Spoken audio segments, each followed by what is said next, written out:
In this video, I'm going to show you how to actually use FlyPosts AI to write and generate a post in a foreign language. Follow me and I'll show you how.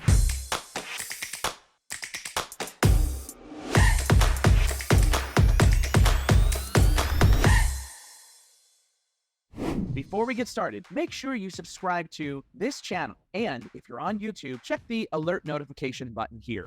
Okay, so as you know, all of our pre-engineered prompts are written in English. Now, if you want to actually write a post in a foreign language, we support up to 39 languages, and that is available and listed on our website. Inside of here, all we have to do is change the prompt to be in the foreign language that we want it to be in. So I've taken this exact prompt as you see right here, and now I've translated into Spanish.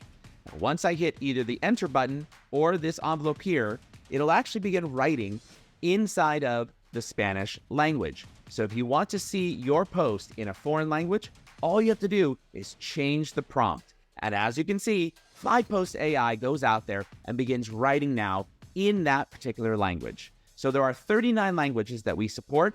And now what you would want to do is exactly as we already taught you once before. Make sure you use the human-assisted AI, and that is you are going to come in and delete out all the traces of AI, like the double star as an example. You're going to read it for contextual relevance, and then you're going to add on your hashtags. And that's how you use FlyPosts AI as an AI post generator to write in a foreign language.